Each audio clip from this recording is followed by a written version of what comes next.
조선 역대 가장 얼탱이 없는 죽음 탑3. 가장 먼저 등장하는 인물은 바로 삽질과 무능의 대명사 원균. 아시는 분들은 아시겠지만 이분은 아주 어마어마한 꼴통이셨습니다. 임진왜란이 시작되자 원균의 진가가 발휘되는데, 먼저 능력은 쥐뿔도 없으면서 질투심만 많은 희대의 인물이었습니다.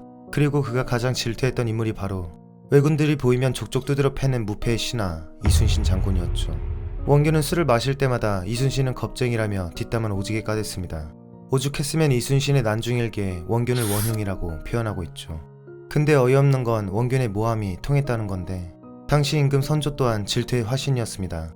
잘나가는 이순신을 질투하고 있던 와중 원균의 허세와 모함을 전해들은 선조는 당장 이순신을 파직시킨 뒤 압송하였습니다. 대신 이순신의 삼도 수군 통제사 자리엔 위대한 원균씨가 앉게 되죠. 물론 막상 이순신 자리에 앉게 된 원균은 할 줄 아는 게 아무것도 없었습니다. 그냥 술이나 퍼마시며 기생들과 매일 놀자판이었으니 참 답도 없는 상황이었죠. 단 한 척도 잃은 적이 없었던 이순신의 판옥선들을 원균은 전투에 나갈 때마다 기적적으로 말아먹었습니다. 상황이 이래되니 에라 모르겠다를 시전하며 다시 기생들과 술이나 퍼마신 원균.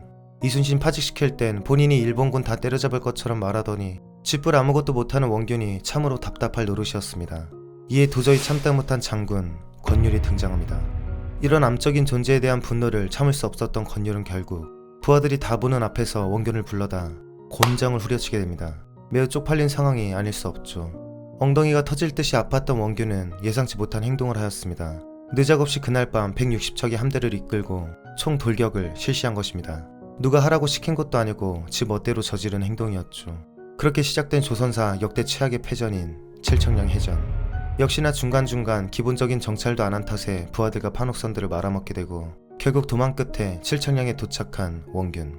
아직도 정신 못 차린 원균은 일단 술을 마시며 놀란 가슴을 진정시키고 있었습니다. 하지만 이 모습을 본 왜군은 지금이 절호의 기회라 생각하여 총 공격을 실시하게 이르렀죠. 정신이 나가버릴 것 같았던 원균은 후퇴를 외치며 가장 먼저 육지로 도망쳤고, 최정의 조선 함대와 수군은 배설 장군이 몰래 빼놓은 12척을 제외하고 전멸하게 됩니다. 그리고 우리의 원균은 행방불명됩니다. 두 번째로 등장하는 인물은 바로 북벌론의 효종. 그는 매우 총명하고 훌륭한 임금이었습니다. 그동안 조선은 임진왜란 병자호론을 거치며 개박살난 상태였는데, 효종은 조선의 경제 질서를 회복시키고 백성들의 삶을 안정시키기 위해 노력하였죠. 대동법을 본격적으로 확대 실시한 임금이 바로 효종이었습니다. 또한 북벌론을 주장하며 조선의 무너진 국방력을 키우는 데 주력했고, 강력한 왕권을 이뤄내며 망가진 조선을 회복시켰습니다. 하지만 그의 얼탱이 없는 죽음이 참으로 안타까운데, 효종의 얼굴엔 어마무시한 크기의 종기가 존재했습니다. 당시 종기는 많은 임금들의 목숨을 빼앗은 매우 위험한 병이기도 했죠. 효종의 거대한 종기가 나아지지 않자 효종은 신임하던 의관 신각이와 유우성을 불렀습니다. 그리고 그의 거대한 종기를 구경하던 신각이는 말했죠. 종기의 독이 얼굴로 흘러내리면서 또한 농증을 이루려 하고 있으니 반드시 침을 놓아 나쁜 피를 뽑아내 연후해야 효과를 거둘 수 있습니다. 이와 반대로 유우성은 개소리 짓거리지 말라며 극구 말렸는데, 효종은 신각이를 매우 신임하였습니다. 그렇게 효종의 종기 제거 작전이 시작되고, 수전증이 있어 심각하게 떨린 손이었지만 신각이는 다행히 종기의 침을 명중시켰습니다. 이에 효종은 안도의 한숨을 쉬며 말했죠. 신각이가 아니었더라면 병이 위태로울 뻔하였다. 이 말을 마지막으로 효종은 과다출혈로 생을 마감하게 됩니다. 마지막으로 소개해드릴 인물은 바로 명성황후. 200년 후의 조선 말 명성황후와는 다른 인물입니다. 현종의 유일한 왕비였던 그녀는 매우 심한 다혈질의 소유자였습니다.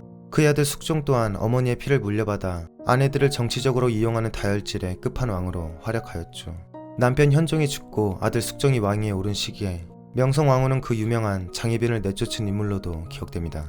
때는 숙종이 첫 아내를 잃었을 때 숙종은 슬퍼할 겨를도 없이 너무나 예쁜 미모의 소유자였던 궁녀 장옥정에 반해버립니다. 그녀가 바로 훗날 장희빈이라 불리는 희빈 장씨였죠. 근데 명성황후는 이 상황이 꼴도 보기 싫었습니다. 본인은 서인 출신이었고 장희빈은 남인 세력이었으니 성품이 극악하며 숙종이 게임을 받을 수 있다는 이유로 장희빈을 내쫓아버립니다. 드센 어머니 때문에 사랑하는 여인을 떠나 보낼 수밖에 없었던 숙종. 하지만 다행히 숙종은 3년 만에 그녀를 다시 궁궐로 데려올 수 있었는데, 어느 날 숙종이 천연두에 걸려 죽을 위기에 처했습니다.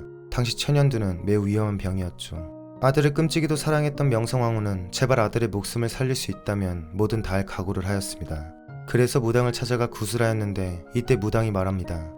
왕의 어머니가 속옷 차림으로 삿갓을 쓰고 매일 물벼락을 맞아야 한다. 이 얘기를 들은 명성황후는 망설이지 않았습니다.